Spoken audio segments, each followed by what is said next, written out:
Hello everyone. So this is next part.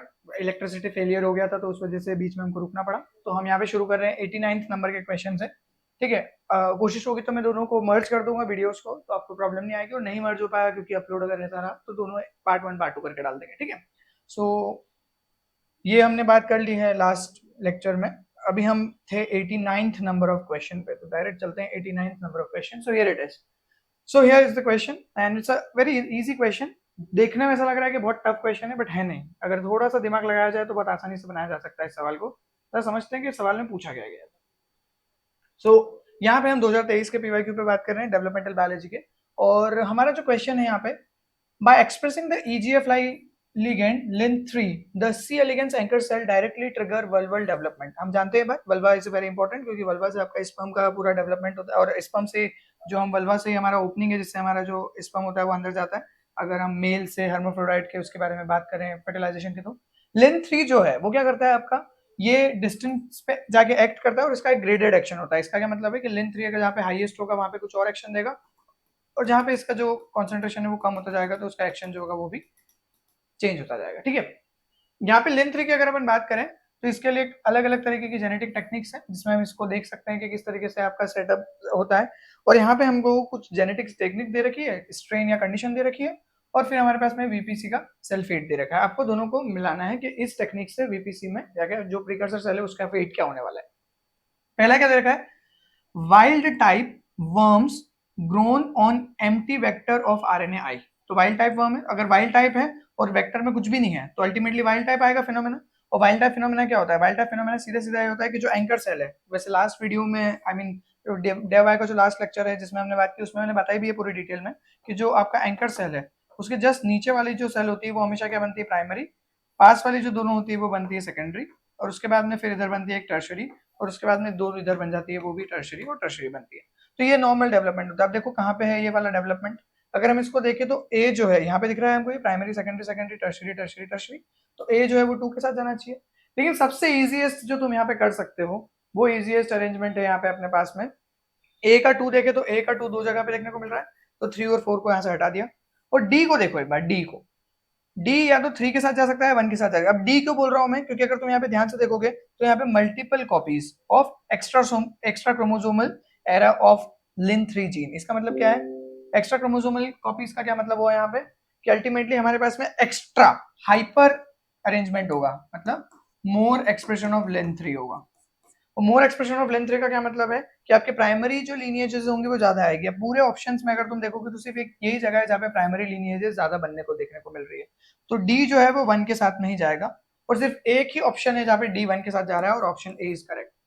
दो देख लेते बाकी और, क्योंकि ये भी देखना तो जरूरी है। Lin three mutant with stop codon in exon 3। अगर यहाँ पे स्टॉप कोडॉन आ गया तो लिन3 जो होगा वो प्रॉपर तरीके से काम नहीं कर पाएगा, और अगर प्रॉपर तरीके से वो काम नहीं कर पाएगा तो यहाँ पे क्या होगा आपका, हर जगह टर्शरी टर्शरी टर्शरी। और देखो बी किसके साथ मर्ज करेगा, 3 के साथ। और आखिरी में बचा हमारा C4। तो C4 क्यों होगा, देखो wild type worm grown on lin three RNA i. तो वो लिन3 को थोड़ा सा तो काम करेगा लिन3 जहाँ पे वो एग्जैक्टली काम कर रहा है, लेकिन फिर बाकी जगह काम नहीं कर पाएगा, तो इसलिए बाकी सब जगह tertiary tertiary tertiary. Secondary development, क्योंकि ग्रेडेड एक्शन के लिए उसको क्या चाहिए, थोड़ा सा कॉन्सेंट्रेशन चाहिए, और आरएनए यहाँ पे इंपैक्ट करेगा। और आरएनए के यहाँ के इंपैक्ट की वजह से वो क्या होगा ultimately, less than wild expression. इसके लिए याद रख सकते हो, less than wild type expression. ठीक है। तो this was the question, I hope ये वाला समझ में आया होगा। Let's move on to the next one. Several extracellular mechanism leads to intracellular changes to regulate stem cell behavior during development। ये बात बिल्कुल सही है। हम आगे से मतलब जो सिग्नलिंग करते हैं उसमें ये तो बोल रहे हैं कि बाहर का जो इवेंट होगा वो अंदर की चीजों को इम्पैक्ट करेगा। Based on this which one of the following statement is not true. तो पूछा गया है नॉट ट्रू कौन सा है, तो थोड़ा सा ध्यान देना है इस चीज पे। नॉट ट्रू पूछा गया है।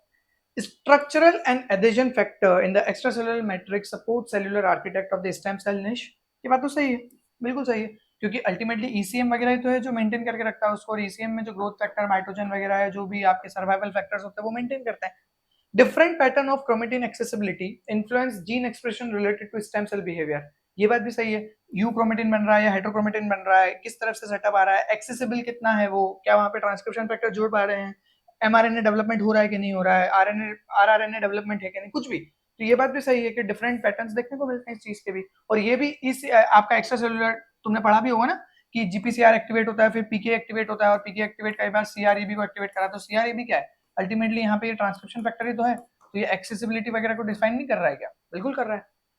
Partitioning of cytoplasmic determinants distributes factor determining cell fate evenly into daughter cells during asymmetric division। अब यहाँ पे प्रॉब्लम आ गई है, जब आप asymmetric division बोल रहे हो तो आप even distribution की बात कैसे कर रहे हो? ये तो पॉसिबल ही नहीं है, ये दो कॉन्ट्राडिक्टरी स्टेटमेंट हो गए। अगर asymmetric division है तो फिर तो even distribution कैसे पॉसिबल है? इट्स लाइक ये तो कॉन्ट्राडिक्शन है। तो ये गलत हो गया, नॉट ट्रू पूछा था तो आंसर तो यही हो गया 3। देखो अब इसमें कोई दिमाग नहीं लगाना था, तुमको कोई नॉलेज की जरूरत नहीं है इसके अंदर, साफ साफ पता है कि इवन डिस्ट्रीब्यूशन बोल दिया फिर एसिमेट्रिक डिवीजन बोल दिया। तो एसिमेट्रिक डिवीजन में क्या है? स्टेम सेल जो है वो अपने आप को रिन्यू कर रही है और एक डॉटर सेल बना रही है। तो इसके डिटर्मिनेंट्स जो है वो अलग है, इसके डिटर्मिनेंट्स जो है वो अलग है, क्योंकि ये अभी भी स्टेम सेल बनी और ये आगे जाके आपकी स्पेसिफाई हो गई कि कौन सी सेल बनना है। आखिरी स्टेटमेंट क्या है? Secreted protein from surrounding cell by autocrine, paracrine and extracrine mechanism often maintain stem cell in an uncommitted state. Definitely it is true। ठीक है, क्योंकि वो सारे जो सिग्नलिंग के पाथवेज ही तो है, कमिटेड होना और अनकमिटेड रहना है, differentiation, specification, everything. Next question, given below are statements about development in different model organisms. और अच्छा ये थोड़ा सा इंटरेस्टिंग क्वेश्चन है क्योंकि इसके अंदर उन्होंने ऑलमोस्ट सारे ही आपके जो सेटअप है बेसिकली जिनोपस पे है वैसे तो ये क्वेश्चन, जिनोपस सी अर्चिन को मिक्स करके अच्छा सा सवाल यहाँ पे बनाया है इन्होंने। जरा देखते हैं क्या बोल रहे हैं ये। तो पहला क्या बोला है इसने कि जिनोपस एग हैज योक, ठीक है, and hence undergo meroblastic cleavage. अब देखो यहाँ पे मीरोब्लास्टिक क्लीवेज थोड़ा सा लफड़ा करेगा क्योंकि यहाँ पे डिस्प्लेस्ड रेडियल क्लीवेज होता है, यहाँ पे मीरोब्लास्टिक क्लीवेज नहीं होता है, यहाँ पे क्या होता है? Displaced radial cleavage. तो ये एक इंपॉर्टेंट हो गया। उसके बाद में ये तो गलत हो गया, फिर अगर ये गलत हो गया तो ये कौन बचा? क्या 3 और 4 में से? तो बी, सी और बी, डी। तो डी तो करेक्ट है, डी यहाँ पे समझ में आ गया ना, करेक्ट है क्योंकि दोनों ऑप्शन में। तो prevention of tubal pregnancy is one of the major function of zona pellucida in humans. Tubal pregnancy किसको कहते हैं हम? ट्यूबल प्रेगनेंसी जब आपका जो आपका ओविडक्ट है या फेलोपियन ट्यूब है, एफ ट्यूब जिसको हम कहते हैं, फेलोपियन ट्यूब, उसके अंदर अगर एक्टोपिक प्रेगनेंसी हो जाएगी, मतलब हम जानते हैं ना ये बात क्या होता है कि इस तरीके से फंडस होता है और हमारे पास में ऐसा अरेंजमेंट होता है, यहाँ पे ओवरी होती है हमारे पास में और वो फिर पूरा क्या ये फेमरी इस तरीके से रहती है, और हम क्या बोलते हैं कि यहाँ पे आपका कहीं पे जो एम्पुलर अरेंजमेंट होता है यहाँ पे फर्टिलाइजेशन होता है और उसके बाद में वो धीरे धीरे रोटेट होता चलता चलता चलता आपका कहाँ आ जाता है? यूट्रस में आ जाता है। तो बेसिकली आपको कहा जा रहा है कि यहाँ पे अगर कहीं प्रेगनेंसी हो जाए ट्यूब में तो फिर उसको आप क्या कहोगे? तो वो ट्यूबल प्रेगनेंसी कही जा रही है। तो जोना पेलोसिडा जो है उसका एक बहुत ही इंपॉर्टेंट फंक्शन क्या है कि भैया वो ट्यूबल प्रेगनेंसी को रोके। हाँ बिल्कुल सही बात है, ये और भी बहुत सारे फैक्टर्स होते हैं बट या zona pellucida is one of the factor. तो D is correct. Now you need to understand why B and C में से कौन सा ज्यादा बेटर है, बी एंड सी में से कौन सा ज्यादा सही है। तो embryonically transcribe beta catenin in the blastomere of sea urchin embryo regulate the autonomous specification of micromeres. Now this is very important statement और बहुत ट्रिकी भी है। एम्ब्रियोनिकली ट्रांसक्राइब, एम्ब्रियोनिकली ट्रांसक्राइब का क्या मतलब होगा? जो एम्ब्रियो बनने के बाद ट्रांसक्रिप्शन के बाद में बनेंगे, मतलब डिलेड रिस्पॉन्स जीन, डीआरजीज है ये जो बाद में आएंगे। लेकिन यहाँ पे ऑटोनोमस स्पेसिफिकेशन लिखा है और ऑटोनोमस स्पेसिफिकेशन के लिए हम बोलते हैं कि यहाँ पे तो भैया हमको मैटरनल डिटर्मिनेंट्स काम करते हैं जो ऑलरेडी मम्मी से मिले हुए हमको, लेकिन यहाँ तो एम्ब्रियो के मिल रहा है, तो ये कैसे सही हो सकता है? फिर तो बी गलत हो गया और बी गलत हो गया तो ये स्टेटमेंट गया। तो सही क्या है? सी एंड डी। सी क्या बोल रहा है? The sodium potassium pump activity in the trophoblast help in the formation of blastocoel of a mammalian blastocyst. ये बिल्कुल सही बात है। इससे हम क्या करते हैं? बेसिकली अंदर वाटर कंसंट्रेशन मेंटेन करते हैं और उसको मतलब बलून को इससे फुला के रखते हैं जिसको हम ब्लास्टोसील बोल रहे हैं। ठीक है, this was the good question. Next question, the following statements pertain to limb development in chick. ठीक है, चिक के बारे में हमसे बात की गई है। Each statement describe an experiment and the expected outcome. Experimental question दिया है। ठीक है, क्या बोला भैया? देखो अगर हम बात करें, targeted loss of retinoic acid synthesis in the forelimb causes the reduction of TBX4 expression and the failure of the form forelimb। अगर तुमको याद आ रहा हो तो ये क्वेश्चन हमने पहले डिस्कस किया है। ये PYQ SCG उठ के आया है कि भैया उसमें FGF पे पूछा था, इसमें रेटिनोइक एसिड को भी डाल दिया। FGF पे भी क्वेश्चन है लेकिन इसमें रेटिनोइक एसिड पे भी क्वेश्चन पूछा है। तो पहला वाला जो है वो एक गलत स्टेटमेंट है। बताओ क्यों? क्योंकि वहां पे क्या है कि जो TBX4 है उससे क्या बोला है कि रिडक्शन होगा TBX4 के एक्सप्रेशन का और फोर लिम्ब नहीं बन पाएंगे। तो TBX4 जो है वो आपका बेसिकली किसके लिए रिस्पॉन्सिबल है? हाइंड लिम्ब डेवलपमेंट के लिए रिस्पॉन्सिबल है, फोर लिम्ब डेवलपमेंट के लिए रिस्पॉन्सिबल नहीं है, और ये मैंने पिछले वीडियो में भी बताई है। तो TBX4 is not for four limb and that's why ये गलत हो जाता है। ठीक है, यहाँ तक समझ में आ रही बात? और रेटिनोइक एसिड जो है उसके अल्टीमेटली आपके क्या होते हैं? डेवलपमेंटल इफेक्ट्स तो होते हैं, ये बात तो बिल्कुल सही बात है कि रेटिनोइक एसिड जो होता है वो बीच में होता है, इधर आपका इस तरीके से लिम्ब डेवलपमेंट TBX4 बीच में आ रहे और इधर TBX5 और यहाँ पे TBX5 ऊपर होता है और यहाँ पे TBX4 होता है, यहाँ पे फोर लिम्ब डेवलपमेंट्स होते हैं और यहाँ पे हाइंड लिम्ब डेवलपमेंट्स होते हैं। ये बात बिल्कुल सही है। नेक्स्ट क्या है, तो ए गलत है। When FGF10 secreting beads are placed on the somite level that induces limb bud, expressing TBX5 in the anterior and TBX4 in the posterior part, a chimeric limb can be formed.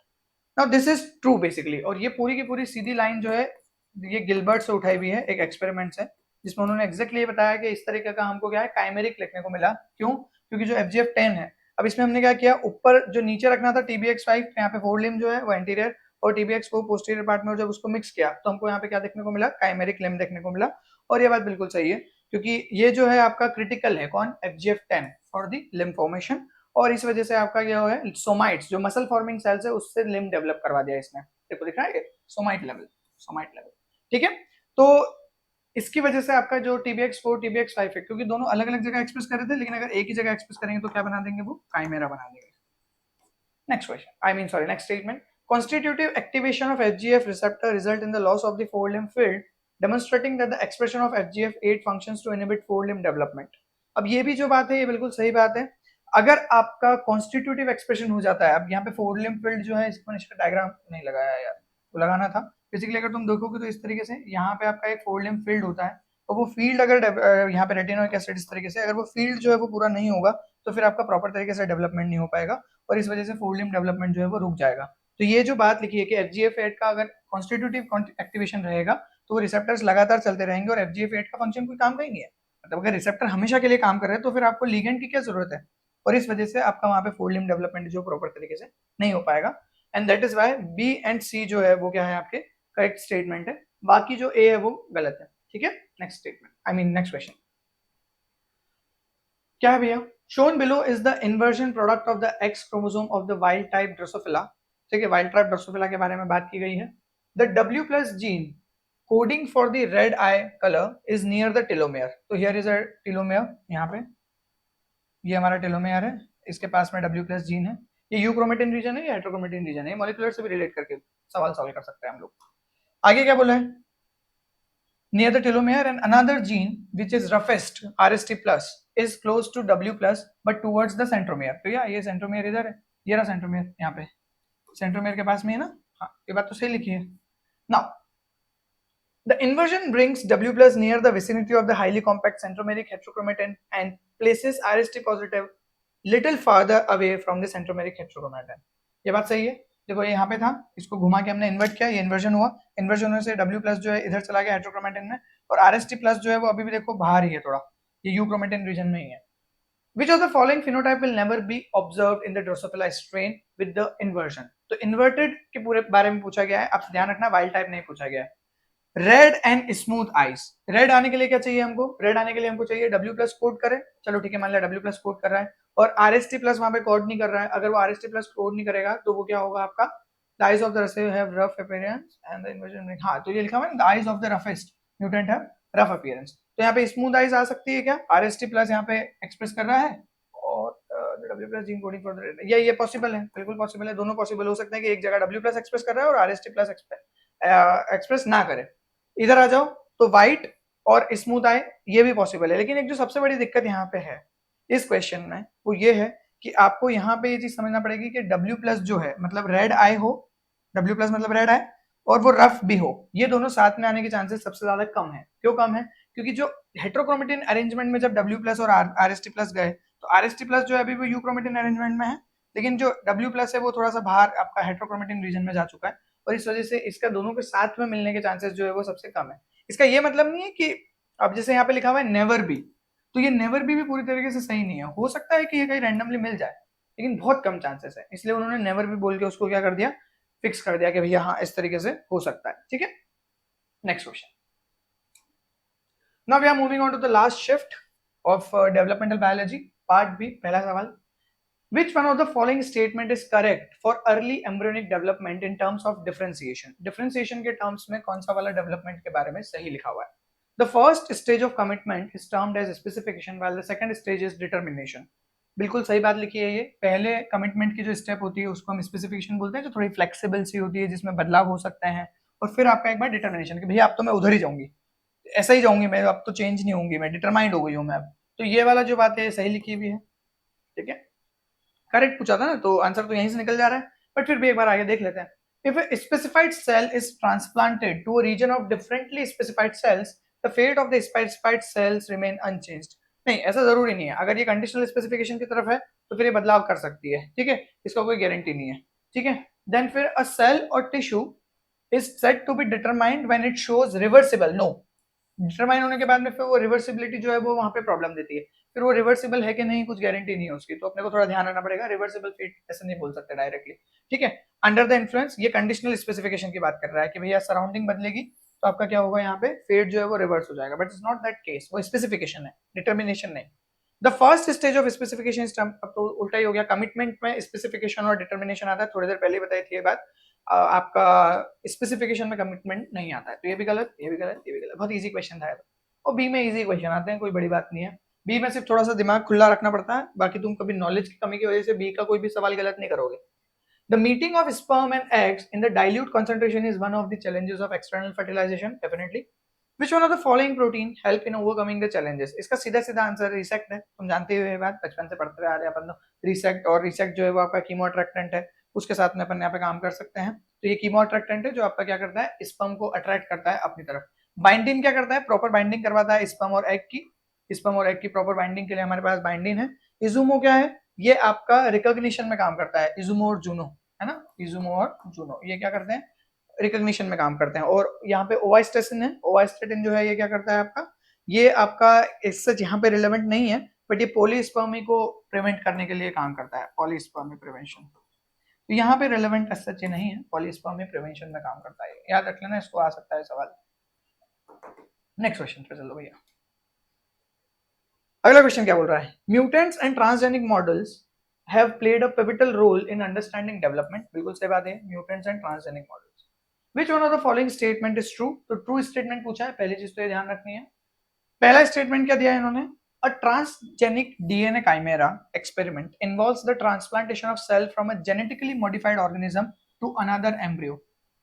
इससे तो पता चल सकता है अगर हम GMO को दूसरे एम्ब्रियो के साथ में इंटरेक्ट करवा रहे हैं तो ट्रांसजेनिक तो बनेगा, डीएनए काइमेरा एक्सपेरिमेंट भी बन जाएगा, और इससे हमको डेवलपमेंटल मॉडल्स में पता समझ में भी आएगा कि हाँ म्यूटेंट और ट्रांसजेनिक कैसे काम कर रहा है ये जीएमओ वाला जो है, तो ये हमको बताएगा कि पर्टिकुलर स्पेसिफिक जीन जो है वो अलग अलग स्टेजेस में कैसे काम कर रहा है, जिसके अंदर हमने क्या करा है, मॉडिफिकेशन किया है, तो ये बात सही है। Interspecific chimera are the easiest and most common model system to study developmental process, no it is not, it is not the easiest, क्योंकि जो आपका इंटर स्पेसिफिक मतलब दो स्पीशीज के बीच में आप बना रहे हो तो वो ऑलरेडी रिप्रोडक्टिव आइसोलेशन पे है, तो it is not the common model and obviously it is not the easiest one, it is one of the toughest model, क्योंकि जो रिप्रोडक्टिव आइसोलेशन है, प्री जाइगोटिक, पोस्ट जाइगोटिक, और ये जो अलग अलग तरीके हमारे पास में जो सेक्सुअल सिलेक्शन और इसके अलावा बैरियर्स हैं, तुमने इकोलॉजी में पढ़ा होगा उनके बारे में, वो ऑलरेडी हमारे लिए यहाँ पे प्रॉब्लम है। तीसरा क्या दे रखा है, तो ये तो गलत है, अ transgenic female mouse which is XX expressing SRY induces the production of Y chromosome carrying ovum in the mouse, यार ये कैसे पॉसिबल है, तो इन विवो तो पॉसिबल ही नहीं है कि खुद से वो बनाने लग जाएगी, ठीक है। फिर a transgenic animal model is exclusively utilized to study gene function by deletion of a gene, ऐसा थोड़ी होता है कि ट्रांसजेनिक का मतलब सिर्फ एक ही है, एक्सक्लूसिव मतलब सिर्फ और सिर्फ डिलीशन ऑफ अ जीन करो और उसके फंक्शन को स्टडी करो, नहीं, हम बहुत सारे एडिटिंग्स भी तो करते हैं और भी बहुत सारे फंक्शंस होते हैं, तो ये तो पॉसिबल नहीं है ना, तो आंसर क्या हो गया, 1 वाला।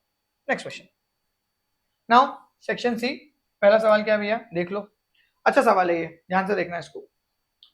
Bicoid was identified as a head morphogen in the Drosophila and embryos lacking bicoid could not form a head. ये बात बिल्कुल सही है, एंटीरियर जो स्ट्रक्चर्स होते हैं हमारे उसको बनाने के लिए रिस्पॉन्सिबल होता है ये। In an experiment, bicoid mRNA was introduced in different region of the bicoid deficient BCD minus or wild type embryos and development of the head and tail as indicated by the arrows was followed. ठीक है, तो arrow के बारे में बता रखा है, जैसे ये हेड है, यहाँ से एरो निकलता हुआ टेल की तरफ जा रहा है, यहाँ पे ये टेल से हेड की तरफ आ रहा है, मैं थोड़ा सा बता दे रहा हूँ ताकि तुमको इसको और क्लियर दिख जाए। यहाँ पे ये हेड से टेल की तरफ है और ये भी हेड से टेल की तरफ डेवलपमेंट है इसका, और ये टेल टू हेड की तरफ इस तरीके से डेवलप हो रहा है, ठीक है। यहाँ पे देखने वाली बात है कि ये वाइल्ड टाइप है, ठीक है, ये वाइल्ड टाइप है, ये सारे BCD माइनस है, दिख रहा होगा BCD minus BCD minus BCD minus, है ना, मतलब यहाँ पे बाइकॉइड नहीं दिया है हमने, ऑलरेडी था ही नहीं उसके अंदर। विच one of the following option represent the correct developmental patterns, आपको बताना है करेक्ट डेवलपमेंटल पैटर्न कौन सा होगा इसके अंदर, ठीक है। तो देखो बाइकॉइड जो है वो क्या है आपके लिए, हेड मॉर्फोजन है, तो जहां पे बाइकॉइड होगा वहां पे हेड बनेगा, और हेड से भी टेल की तरफ हमारा डेवलपमेंट चल रहा है। तो यहाँ पे BCD माइनस है, तो ए में हमने क्या किया, हमने यहाँ पे बाइकॉट दिया एंटीरियर रीजन में, एंटीरियर में हेड बना और हेड टू टेल की तरफ ये डेवलपमेंट हो गई।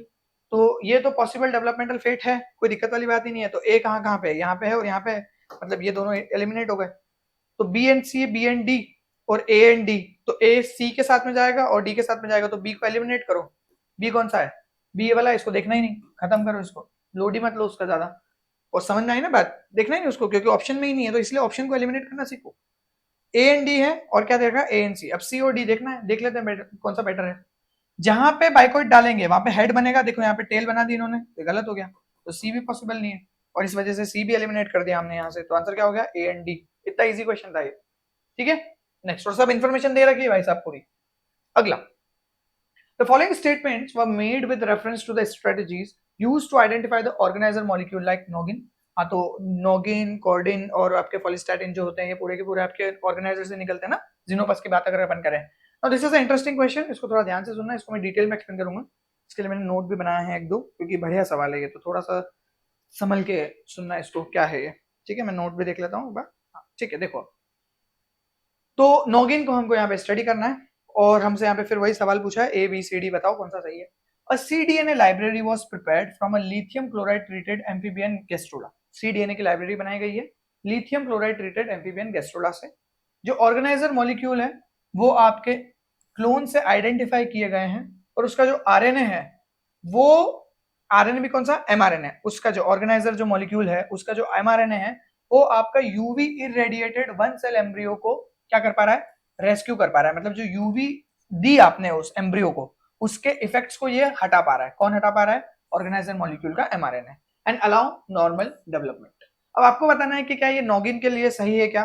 तो देखो, एक्चुअली यहाँ पे जो सबसे बड़ी प्रॉब्लम है वो यहाँ पे जो शुरू की बात इन्होंने लिखी है कि cDNA लाइब्रेरी बना के आप काम कर सकते हो, यहाँ तक तो बिल्कुल सही लिखा है।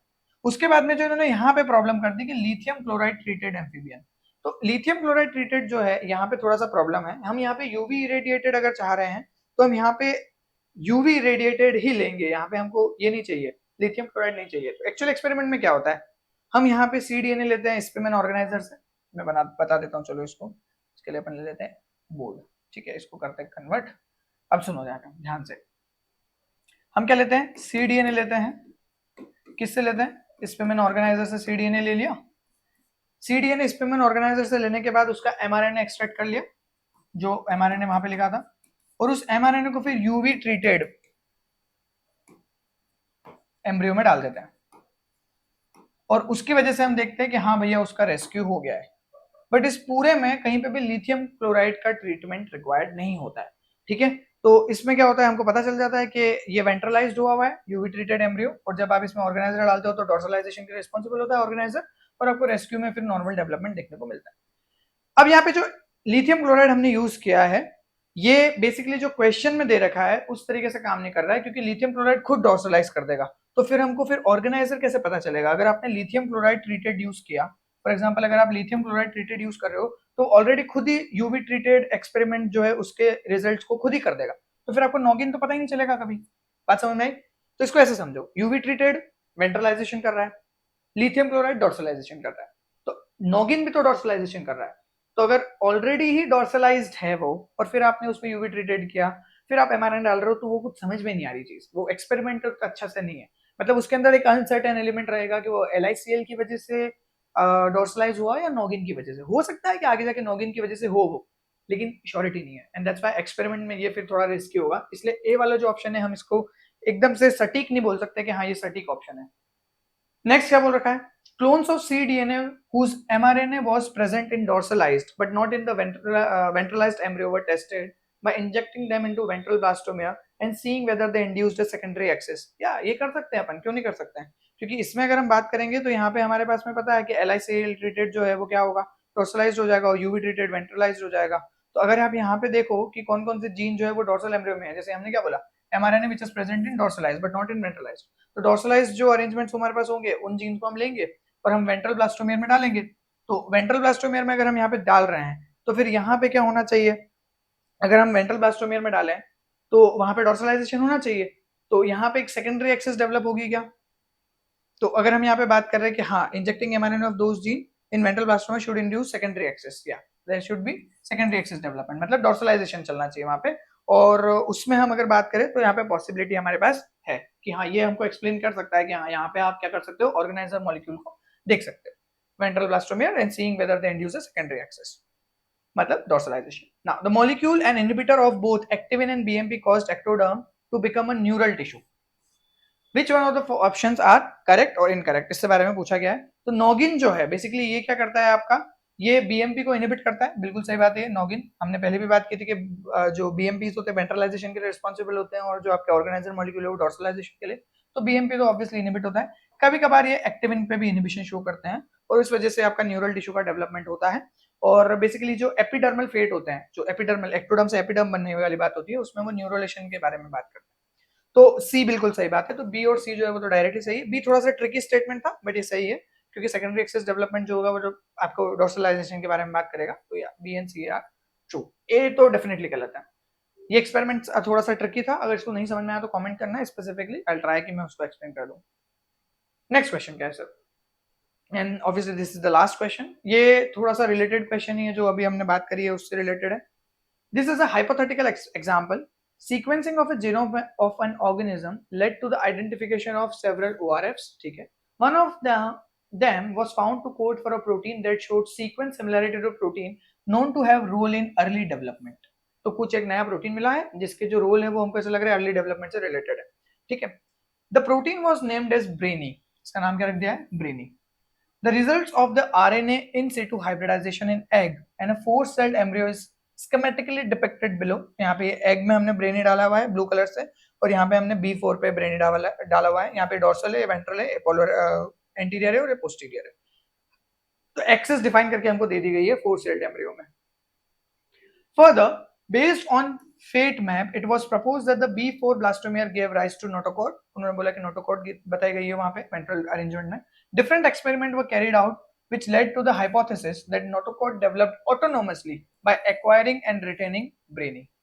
क्या बोल रहे हैं वो, हमने अलग अलग एक्सपेरिमेंट किए गए और ये हाइपोथेसिस है हमारे पास कि जो नोटोकॉड डेवलप हुई है वो इसलिए हुई है क्योंकि एक ऑटोनोमस, मतलब खुद से उसने क्या किया है, ब्रेनी को एक्वायर किया बिफोर ने, और अल्टीमेटली उसको रिटेन करते हुए उसने नोटोकॉड डेवलप कर लिया। The following statement represent experiments that could support the above hypothesis and is also correctly matched with the outcome.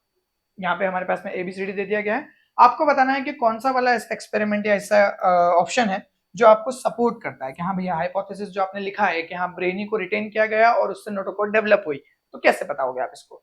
तो देखो पहली चीज क्या है, ए क्या है, micro injection of brainy mRNA in the other blastomere would lead to the ectopic development of notochord. ये कितना सही स्टेटमेंट है, सीधा सुंदर, सीधा और सिंपल और सुंदर। क्या अगर आपने क्योंकि अभी देखो यहाँ पे B4 हम कब से पढ़ते हुए आ रहे हैं कि चारों सेल स्टेजेस जो होती है इसके अंदर ऑब्वियसली पॉसिबिलिटी होती है कि नए नए डेवलपमेंट और वैसे ऑर्गेनिज्म बना सकती है। तो यहाँ पे हम क्या बात करने की कोशिश कर रहे हैं कि बन सकते हैं ऑर्गेनिज्म। तो अगर आप ब्रेनी का mRNA कहीं और माइक्रो इंजेक्ट करते हो किसी और ब्लास्टोमियर में, तो उससे एक्टोपिक डेवलपमेंट होना चाहिए नोटोकॉड का, तो फिर होगा, पॉसिबिलिटी रहेगी। तो ये बात तो बिल्कुल सही बात है। बी क्या बोल रहा है यहाँ पे, if the 4 blastomere were dissociated and allowed to develop individually, the B4 blastomere would cease to develop. क्या देखो यहाँ पे ऑटोनोमस वो हो रहा है स्पेसिफिकेशन, तो यहाँ पे ये तो पॉसिबल ही नहीं है, तो बी तो पॉसिबल नहीं है। Treating the 4-celled embryo with lithium chloride would lead to ventralization, अभी अभी बता के आया हूँ लिथियम क्लोराइड डॉर्सलाइजेशन करवाएगा, तो गलत हो जाएगा। और micro injection of morpholinos against brainy mRNA in B3 would convert the fate of B3 to that of B4। तो बेसिकली मॉर्फोलिनोज जो होते हैं ये आपके जीन नॉकआउट के लिए रिस्पॉन्सिबल होते हैं। किसके लिए रिस्पॉन्सिबल होते हैं, जीन नॉकआउट के लिए रिस्पॉन्सिबल होते हैं। तो इसीलिए यहाँ पे मॉर्फोलिनोज जो है उसके बारे में थोड़ा बहुत आइडिया होना चाहिए था इस क्वेश्चन को सोल्व करने के लिए। मॉर्फोलिनोज जो होते हैं वो जीन नॉकआउट के लिए रिस्पॉन्सिबल होते हैं। तो अगर आपका यहाँ पे ब्रेनी को वो नॉकआउट कर देगा तो B2 जो है वो आपका क्या होगा अल्टीमेटली, अगर हम यहाँ पे बात करें कि against the brainy mRNA in B3 would convert the fate of B3 to that B4। तो इस तरीके से कुछ भी डेफिनेट अरेंजमेंट यहाँ पे देखने को हमको नहीं मिलेगा। क्या कि B3 जो है अगर ब्रेनी के लिए रिक्वायर्ड होगा तो यहाँ पे कोई भी नॉर्मल फंक्शन आपका यहाँ पे देखने को नहीं मिलेगा, किसका, B3 का, क्योंकि ब्रेनी जो है वो रिक्वायर्ड है ना B3 के लिए। अगर B3 को रिक्वायर्ड है तो ये B3 यहाँ पे पास में, ये B4 है, ये B3 है। आ रही बात समझ में। सो अल्टीमेटली हमारे पास क्या ऑप्शन हो गया, A only is the correct answer, जो यहाँ पे करेक्ट बैठ रहा है, बाकी तो कोई भी स्टेटमेंट जो है वो प्रॉपर एक्सप्लेनेशन शो नहीं करता है। And this is all for your developmental biology from 2019 to 2023 the next video will be coming on very soon. मैंने शेड्यूल शेयर कर दिया है तुम लोगों के साथ में। प्लांट बायो पे नेक्स्ट बात करते हैं। तब तक अपना ध्यान रखो, ज़्यादा परेशान मत हो, चीज़ें अपने आप धीरे धीरे सेट होती हैं। थोड़ा सा सेल्फ कॉन्फिडेंस रखो अपने आप पे, क्योंकि अब ये जो टाइम है इसमें तुमको सबसे ज़्यादा डर, डिप्रेशन और डीमोटिवेशन फील होने वाला है for next 10-15 days। So it's perfectly fine, it's going with everyone. Take care, see you in the next video. Good night. आपने मुझे इतना समझ दिया, थैंक यू वेरी मच।